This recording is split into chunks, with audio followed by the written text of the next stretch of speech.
Hey welcome, this is विकास बंसल। आपका स्वागत है आज की इस वीडियो में। आज की इस वीडियो में हम डिस्कस करेंगे कीवर्ड रिसर्च पर।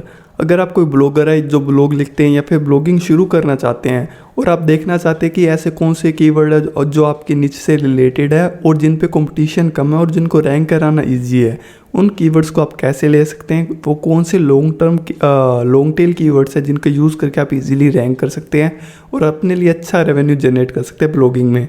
तो ये वीडियो आपके बहुत काम आएगी, क्योंकि इस वीडियो में मैं डिटेल में समझाऊंगा कि ऐसे कौन कौन से फिल्टर्स हैं, ऐसे कौन कौन सी टेक्निक्स है जिनका यूज़ करके आप लो कॉम्पिटिटिंग कीवर्ड और जो बेस्ट पॉसिबल रिजल्ट्स आपको दे सकते हैं वो कीवर्ड्स आप ले सकते हैं।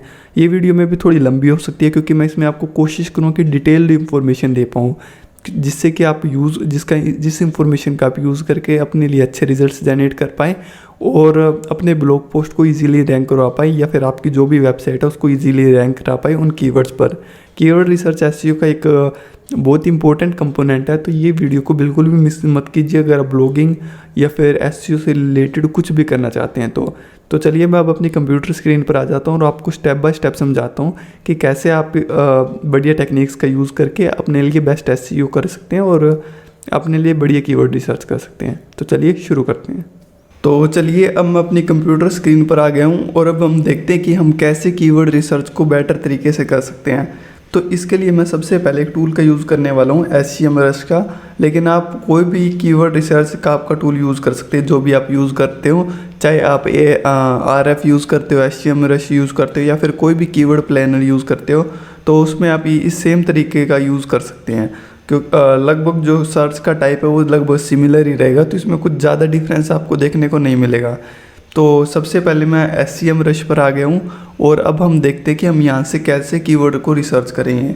तो सबसे पहले आपको क्या करना है, आपको कोई भी जो आपका कीवर्ड रिसर्च का जो ऑप्शन है उस पर आ जाना है। जैसे SEMrush में ये कीवर्ड मैजिक टूल है, तो कीवर्ड मैजिक टूल पर आपको आ जाना है और उसके बाद में हम कीवर्ड को रिसर्च करना शुरू करेंगे। ये वीडियो जो मैं बना रहा हूँ तो मैं उम्मीद कर रहा हूँ कि आपका ऑलरेडी ब्लॉग सेटअप है।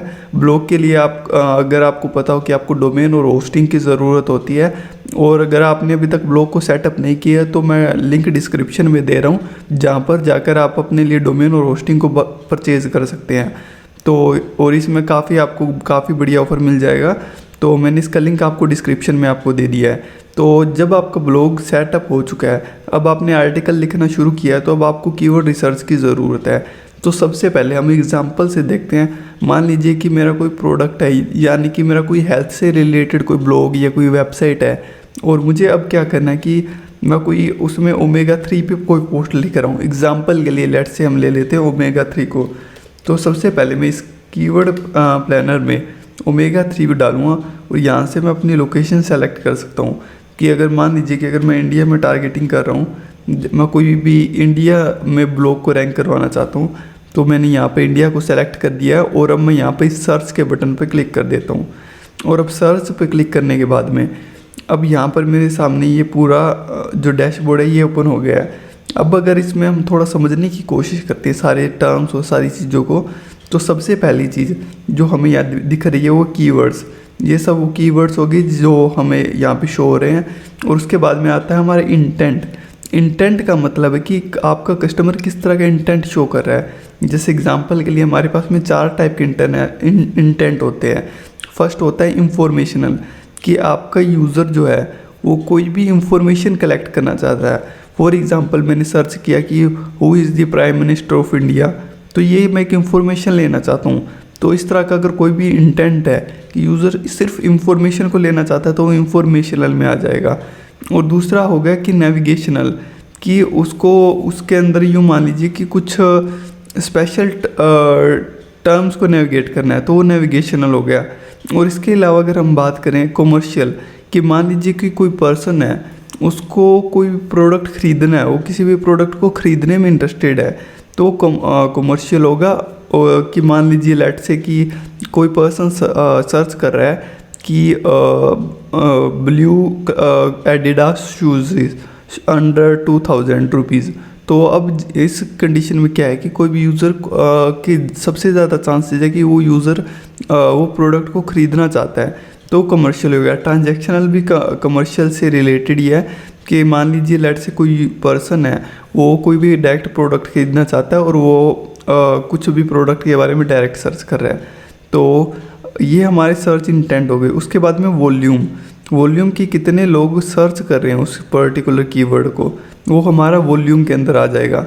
कि अगर मान लीजिए कोई कीवर्ड है, उसको काफ़ी ज़्यादा लोग मंथली कितने सर्च कर रहे हैं। फॉर एग्जांपल ये जो कीवर्ड है, इसमें करीब करीब 90,500 लोग इसको सर्च कर रहे हैं, तो ये कितने लोग सर्च कर रहे हैं वो चीज़ है।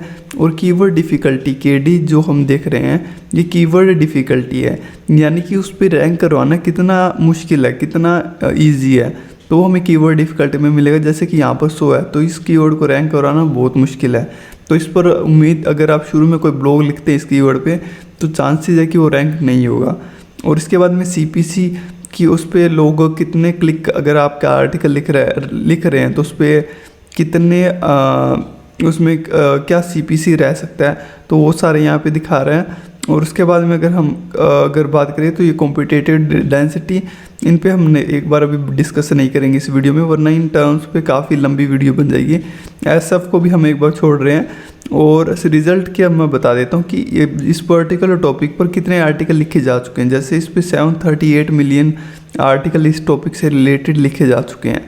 तो उम्मीद करता हूँ आपको ये डैशबोर्ड समझ में आ गया होगा। अगर नहीं आया तो आप इसको रिवाइंड करके फिर से एक बार देख लीजिए। इसमें मैंने बहुत ज़्यादा डिटेल में इसको कवर नहीं किया है, बस आपको समझाने के लिए थोड़ा ऊपर से बताया है। और जैसे जैसे वीडियो आगे बढ़ेगी तो आपको ये जो टर्म्स हैं इनका अच्छे से यूज़ समझ में आता जाएगा। तो अब अगर हम देखें, हमने ओमेगा 3 पे जैसे हमने कोई आर्टिकल लिखना है, तो अब हम देख सकते हैं ओमेगा 3 पे जो ये कीवर्ड आए हैं, ये काफ़ी ज़्यादा मुश्किल है इनको रैंक कराना, क्योंकि कीवर्ड डिफ़िकल्टी इन सबकी बहुत ज़्यादा है। तो जो सबसे पहला काम है वो मैं क्या करूँ, यहाँ पे कीवर्ड डिफ़िकल्टी को यहाँ पर आप शुरू में इसमें 0 लिख सकते हैं, और यहाँ पे इसको अप टू 20 कर सकते हैं। 20 तक का है कि आपको शुरू में अगर आप इस पे ब्लॉग लिखते हैं तो चांसेस होते हैं कि आप इसको रैंक करवा पाएँ।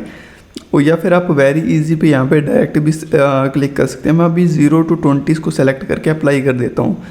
तो अब क्या कि मुझे कीवर्ड डिफ़िकल्टी जो है वो यहाँ पर 0 से 20 के रिलेटेड जिन कीवर्ड्स में है वो शो होनी शुरू हो जाएगी। अब आप यहाँ पर देख सकते हैं कि मेरे पास में कीवर्ड डिफ़िकल्टी है वो यहाँ पे 20, 19, 7, 10 ये आने लग गई है। अभी जैसे कि omega 3 fish names in Tamil, अगर मैं इस पे आर्टिकल लिखता हूँ तो चांसेस ज़्यादा है कि मैं उसको रैंक करवा पाऊँ। और इसी तरह अगर कोई भी और कीवर्ड है जिस पे अगर मैं आर्टिकल लिखता हूँ तो उसको रैंक करवाने की जो प्रोबेबिलिटी है वो काफ़ी ज़्यादा हाई रहेगी। तो इस तरह आप यहाँ पर कीवर्ड डिफ़िकल्टी को सर्च कर सकते हैं। दूसरी चीज़ है वॉल्यूम मान लेते हैं कि शुरू में जब आप ब्लॉग लिख रहे हैं पे 720 का वॉल्यूम है कीवर्ड मतलब वॉल्यूम, और 590 इन पे भी आर्टिकल लिख सकते हैं। लेकिन अगर आपको कस्टम रेंज चाहिए, जैसे कि मैं मिनिमम 1000 लिख देता हूँ, और 2 में आप लिमिट कोई लगाना चाहे तो लगा सकते हैं, बाकी इसको खाली छोड़ सकते हैं। तो अब क्या है, मुझे वो आर्टिकल नज़र आएंगे जिस पे वॉल्यूम 1000 प्लस है और कीवर्ड डिफ़िकल्टी 0 to 20। लेकिन अब अगर देखें ओमेगा 3 से रिलेटेड किसी भी टॉपिक में ये पॉसिबल नहीं है, तो हम इसको काट सकते हैं। लेकिन आप यूज़ कर सकते हैं अगर आपका कोई भी और कीवर्ड है जिस पे आपको लगता है कि आप रैंक करवा पाएंगे, तो उसको आप यहाँ पे लिख सकते हैं। और अब हम आते हैं हमारे दूसरे चीज़ पे, जो कि है हमारा इंटेंट। इंफॉर्मेशनल कंटेंट अगर आप लिख रहे हैं तो आप इंफॉर्मेशनल पर जा सकते हैं। लेकिन मान लीजिए कि मैं कोई एफिलेट अगर करना चाहता हूँ, मैं कोई एफिलेट प्रोडक्ट प्रमोट कर रहा हूँ जहाँ से मैं अर्निंग करना चाहता हूँ, तो मैं यहाँ पर इसको कमर्शियल पे छोड़ दूँगा और इसको अप्लाई कर दूँगा। तो अब क्या कि मुझे ये सिर्फ जितने कमर्शियल इंटेंट है वो यहाँ पर ला के देगा। जैसे best omega 3 fish oil capsule in India, तो इस पे आप देख सकते हैं कि 480 का वॉल्यूम है, कीवर्ड डिफ़िकल्टी 20 है, यानी कि इसको रैंक करवाना थोड़ा इजी है। लेकिन इस पे आर्टिकल अभी भी देखें तो आर्टिकल 9.6 मिलियन आर्टिकल्स लिखे जा चुके हैं। तो इस कीवर्ड को हम स्किप कर सकते हैं। इसके अलावा अगर कोई कीवर्ड देखें तो omega 3 fatty acid green tea extract, इस कीवर्ड पर अगर आप देखें तो वॉल्यूम 320 है, कीवर्ड डिफ़िकल्टी भी 7 है, और इस पे जो रिज़ल्ट है वो भी 97 है। तो इसका मतलब क्या है कि इस कीवर्ड को रैंक करवाना काफ़ी ज़्यादा इजी है। तो अगर चांसेस है कि अगर आप इस पे आर्टिकल लिखते हैं तो आप उसको रैंक करवा पाएंगे। और अगर उसके बाद में अगर देखें तो इस तरह आप इसमें और कीवर्ड देख सकते हैं, जैसे कि आप कोई भी जैसे नीचे आएंगे तो यहाँ पे आपको और भी कीवर्ड्स वगैरह मिल जाएंगे, जैसे जिनका वॉल्यूम, इसका जैसे वॉल्यूम 90 है तो इस पर ज़्यादा वैसे लिख सकते हैं, लेकिन ज़्यादा फ़ायदा नहीं है क्योंकि सर्च वॉल्यूम इस पर काफ़ी कम है। तो आप इस तरह इसको देख सकते हैं। और अगर बात करें तो आप CPC का अगर आप कोई ऐड वगैरह चलवा रहे हैं तो उसका यूज़ कर सकते हैं, लेकिन मैं अभी इसको स्किप कर रहा हूँ। और इसमें आप क्या कर सकते हैं, एडवांस फ़िल्टर में मैं आ जाता हूँ। तो यहाँ पर हम एक दो ऑप्शन की बात कर देते हैं। अगर जैसे कि मान लीजिए कि अगर आपको पता है कि अगर लॉन्ग टेल कीवर्ड क्या होते हैं, मीडियम टेल कीवर्ड क्या होते हैं और शॉर्ट टेल कीवर्ड क्या होते हैं, तो अगर आपको इन सर्च टर्म्स के बारे में अगर पता है तो आपको पता होगा कि जो शॉर्ट टेल कीवर्ड है, लाइक जैसे कार्स, तो ये एक शॉर्ट टेल कीवर्ड हो गया। इस पर अगर मैं सर्च करता हूँ तो कंपटीशन, एग्जांपल के लिए मैं दिखा देता हूँ, जैसे कि अगर मैं कार इस कीवर्ड को सर्च करता हूँ तो ये शॉर्ट टेल कीवर्ड है। अब हम शॉर्ट टेल कीवर्ड की अगर बात करें तो शॉर्ट टेल कीवर्ड वो कीवर्ड होते हैं जो कि डायरेक्ट कीवर्ड है, जिस पे यूज़र का कोई खास इंटेंट नहीं होता उस पे जाने का।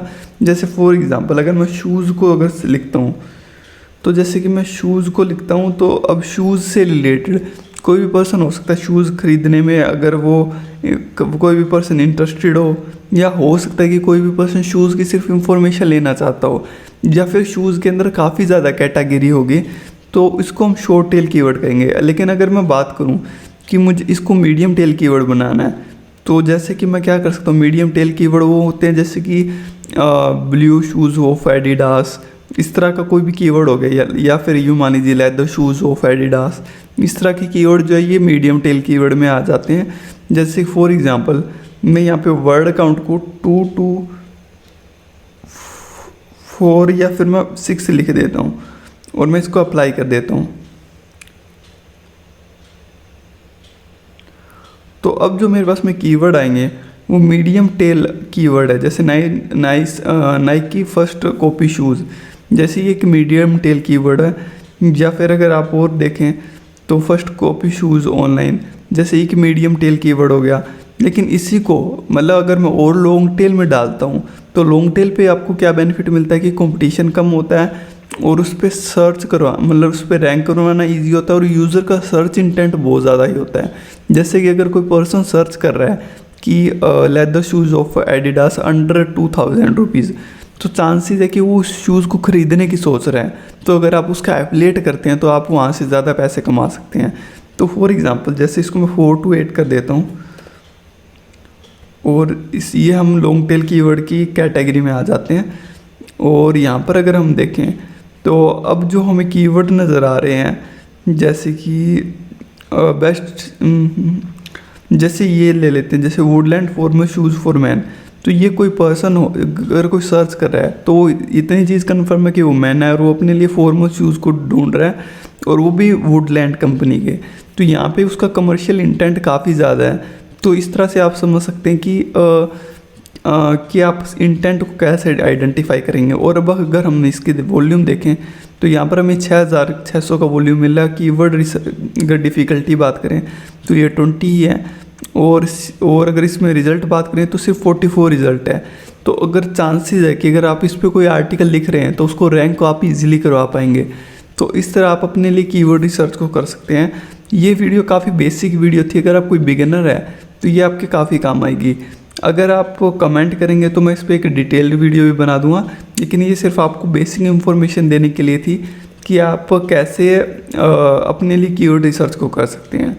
तो उम्मीद करता हूँ ये वीडियो आपको पसंद आई होगी। तो मिलते हैं नेक्स्ट वीडियो में। अगर आप इस चैनल पर नए हैं तो इस चैनल को सब्सक्राइब कर लीजिए। Thank you.